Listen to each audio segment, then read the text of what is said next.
Question number 161 question है हमारा, the Pradhan Mantri Vaya Vandana योजना जिसे बोलते हैं PMVVY has been launched by. जो प्रधानमंत्री वया वंदना योजना है वो किसने लॉन्च किया था, किस कंपनी द्वारा लॉन्च्ड है? ठीक है, पहला option life insurance corporation of India, दूसरा option insurance regulatory and development authority of India, तीसरा एम्प्लॉइज प्रोविडेंट फंड ऑर्गेनाइजेशन और चौथा pension fund regulatory and development authority.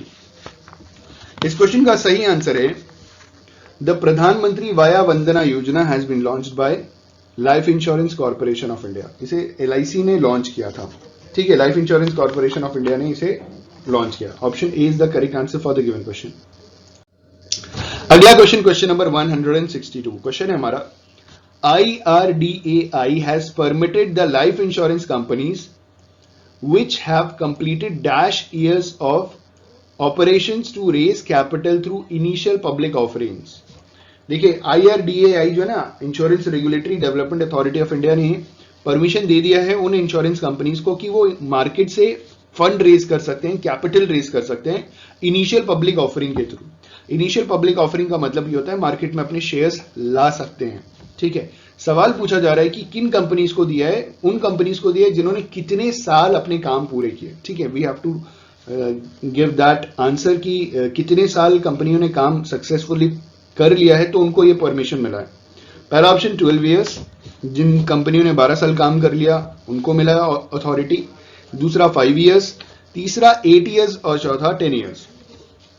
इस क्वेश्चन का सही आंसर है IRDA has permitted the life insurance companies which have completed 10 years, I repeat 10 years of operations to raise capital through initial public offerings। ठीक है, जिन insurance companies ने 10 साल काम कर लिया सक्सेसफुली उनको अथॉरिटी मिल गई है और वो मार्केट जाकर के इनिशियल पब्लिक ऑफरिंग के थ्रू मार्केट से अच्छा खासा फंड रेज कर सकते हैं।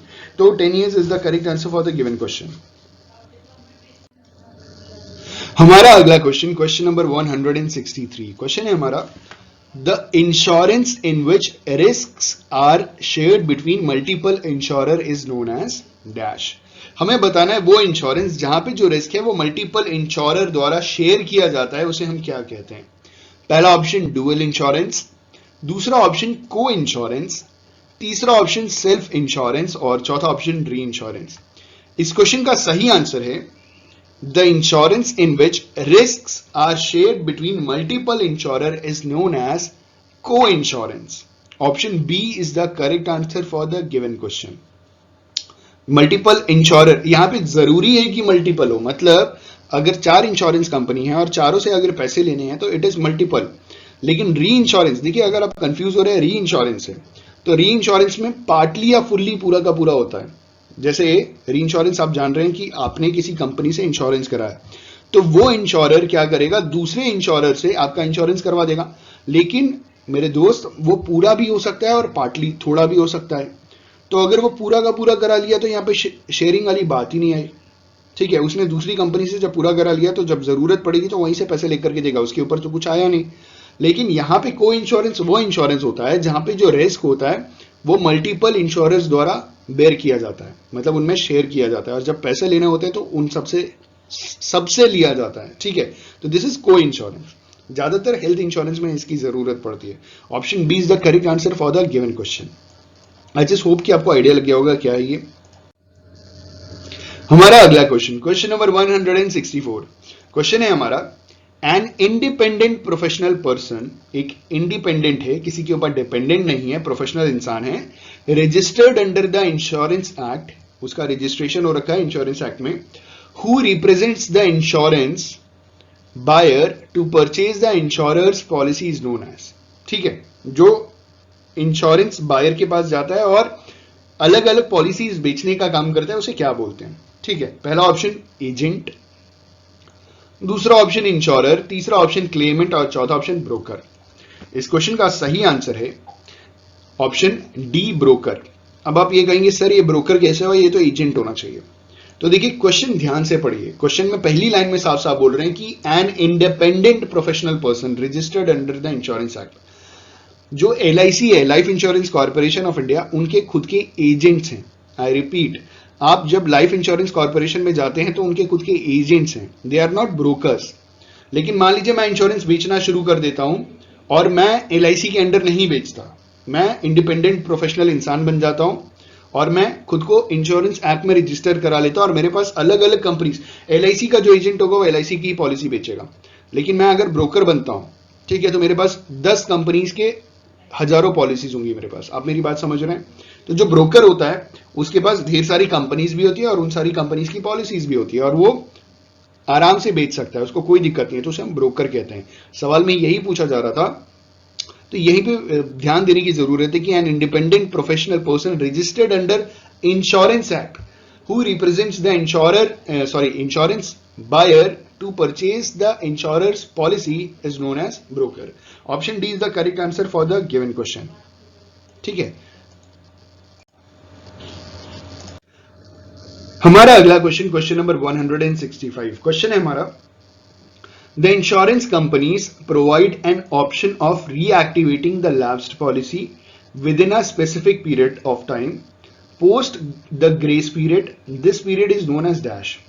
सवाल पूछा जा रहा है कि जो इंश्योरेंस कंपनी है वो लैप्स्ड पॉलिसी को भी मतलब वापस शुरू कराने के लिए कुछ टाइम पीरियड देती है, ठीक है, ग्रेस पीरियड के बाद भी। तो इस टाइम पीरियड का क्या नाम है, इसको क्या नाम दिया गया है? मैं आपको बताऊं, ये टाइम पीरियड पूरे 5 साल का होता है। लाइफ इंश्योरेंस कंपनीज जो है ना, LIC है ना, वो पूरे 5 साल का टाइम पीरियड देती है आपको अपनी पॉलिसी को रिवाइव कराने के लिए। लेकिन 5 साल के बाद वो क्या होगा, आपकी पॉलिसी लैप्स हो जाएगी पूरी तरीके से। ठीक है, वी हैव 4 ऑप्शंस। पहला ऑप्शन एक्सटेंडेड पीरियड, दूसरा ऑप्शन लैप्स्ड पीरियड, तीसरा ऑप्शन रिवाइवल पीरियड और चौथा ऑप्शन रिन्यूड पीरियड। इस क्वेश्चन का सही आंसर है option C, revival period. Policy को रिवाइव कराते हैं तो वो रिवाइवल पीरियड है, पूरे 5 साल का होता है। ठीक है, option C is the correct answer for the given question. हमारा अगला क्वेश्चन, क्वेश्चन नंबर 166। क्वेश्चन है हमारा, an insurance policy design to protect professionals and business owners when they are found to be at fault for a specific event such as misjudgment is termed as। ठीक है, we have 4 options। पहला option indemnity insurance, दूसरा option business default insurance, तीसरा option risk hall insurance और चौथा option entrepreneur hall insurance. इस question का सही आंसर है ऑप्शन ए, इंडेमनिटी इंश्योरेंस। ये एक पॉलिसी डिजाइन की गई है ताकि प्रोफेशनल्स और बिजनेस ओनर्स को प्रोटेक्ट किया जा सके। अगर वो बिजनेस में कोई कभी कभार मिस जजमेंट कर लेते हैं, गलत डिसीजन ले लेते हैं, तो कभी कभार उनको प्रोटेक्ट करने के लिए इंडेमनिटी इंश्योरेंस नाम की एक पॉलिसी मौजूद है। ठीक है, option A is the correct answer for the given question. अगला क्वेश्चन, क्वेश्चन नंबर 167। क्वेश्चन है हमारा, what is the paid up capital of national insurance company limited. जो नेशनल इंश्योरेंस कंपनी लिमिटेड है उसका पेड अप कैपिटल कितना है? पहला option 300 crore, दूसरा ऑप्शन 500 करोड़, तीसरा ऑप्शन 200 करोड़ और चौथा ऑप्शन 100 करोड़। इस क्वेश्चन का सही आंसर है option D, 100 crore. The paid up capital of national insurance company limited is 100 crore. Option D is the correct answer for the given question. हमारा अगला क्वेश्चन, क्वेश्चन नंबर 168। क्वेश्चन है हमारा, the situation where the benefits of insurance policy gets terminated due to non-payment of premium is called dash। इन्होंने बोला कि वो situation जहां पे जो इंश्योरेंस पॉलिसी का जो बेनिफिट है वो पूरा का पूरा टर्मिनेट कर दिया जाता है क्योंकि आपने इंश्योरेंस का प्रीमियम जमा नहीं किया, तो वो सिचुएशन को क्या कहते हैं? पहला ऑप्शन सरेंडर, दूसरा ऑप्शन लैप्स, तीसरा ऑप्शन टर्मिनेट और चौथा ऑप्शन डोरमेंट। इस क्वेश्चन का सही आंसर है ऑप्शन बी, लैप्स। आपकी पॉलिसी क्या हो जाएगी? लैप्स हो जाएगी। ठीक है, the situation where the benefits of insurance policy gets terminated due to non payment of premium is called lapse. Option B is the correct answer for the given question. ठीक है, अगला क्वेश्चन है हमारा अगला क्वेश्चन, क्वेश्चन नंबर 169। क्वेश्चन है हमारा, what does paid up policy means in insurance.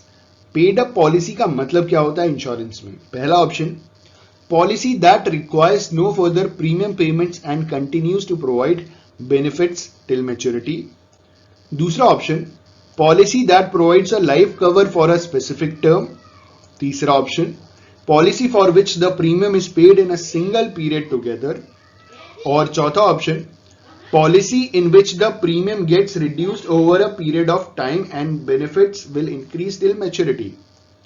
इस question का सही आंसर है option A, policy that requires no further premium payments and continues to provide benefits till maturity is called paid up policy. ठीक है, इसे paid up कहते हैं। Option A is the correct answer for the given question. हमारा अगला question, question number 170। Question है हमारा, Which among the following is an accidental insurance scheme? इनमें से कौन सा एक accidental insurance scheme है? ठीक है, we have 4 options। पहला ऑप्शन PMJJBY, इसका फुल फॉर्म मैं आपको बता दूं, इट इज प्रधानमंत्री जीवन ज्योति बीमा योजना। ठीक है। दूसरा ऑप्शन PMFBY, इसका फुल फॉर्म है प्रधानमंत्री फसल बीमा योजना। तीसरा ऑप्शन है PMSBY, इसका ऑप्शन है प्रधानमंत्री सुरक्षा बीमा योजना। और चौथा ऑप्शन है PMVVY, जिसका फुल फॉर्म है प्रधानमंत्री वाया वंदना योजना। सवाल पूछा जा रहा था कि इनमें से कौन सा एक एक्सीडेंटल इंश्योरेंस स्कीम है। तो इस क्वेश्चन का सही आंसर है ऑप्शन सी, PMSBY, जिसका फुल फॉर्म है Pradhan Mantri Suraksha Bima Yojana. Option C is the correct answer for the given question. हमारा अगला क्वेश्चन, क्वेश्चन नंबर 171। क्वेश्चन है हमारा, which among the following options is not correct? इनमें से कौन सा ऑप्शन सही नहीं है? और आप जैसा कि देख सकते हैं डेट्स के साथ हमें कुछ इवेंट्स दिए गए हैं। जैसे पहला कहा जा रहा है कि 1948 में introduction of the insurance act, दूसरा 1956 में nationalisation of life insurance business, तीसरा 1972 में general insurance business nationalization act was passed, और चौथा in the year 2000 GIC was converted into national री इंश्योरर। इस क्वेश्चन का सही आंसर है ऑप्शन ए। देखिए, introduction of the insurance act was passed in 1938, not in 1948। तो ये 48 नहीं होगा, 1938 होगा। तो इस हिसाब से ये गलत है। बाकी नीचे के तीनों सही हैं। सवाल में यही पूछा था कि इनमें से कौन सा स्टेटमेंट सही नहीं है, तो ऑप्शन ए सही नहीं है। 1948 की जगह 1938 होना चाहिए था। तो option A is the correct answer. अगला क्वेश्चन, क्वेश्चन नंबर 172। क्वेश्चन है हमारा, the general insurance business nationalisation amendment act was passed in which year? पहला ऑप्शन 2000, दूसरा ऑप्शन 2002, तीसरा ऑप्शन 1999 और चौथा ऑप्शन 1998। इस क्वेश्चन का सही आंसर है option B, 2002। The General Insurance Business Nationalization Amendment Act was passed in the year 2002. Option B is the correct answer for the given question. हमारा अगला क्वेश्चन, क्वेश्चन नंबर 173। क्वेश्चन है हमारा, GIC was formed in pursuance of which section of General Insurance Business Nationalization Act? GIBNA। ठीक है, GIBNA is the acronym of General Insurance Business Nationalization Act। ठीक है, इन्होंने बोला कि किस सेक्शन में इसके बारे में लिखा है। पहला ऑप्शन है सेक्शन 8 सबसेक्शन 1, दूसरा ऑप्शन सेक्शन 7 सबसेक्शन 1, तीसरा सेक्शन 9 सबसेक्शन 1 और चौथा सेक्शन 2 सबसेक्शन 1।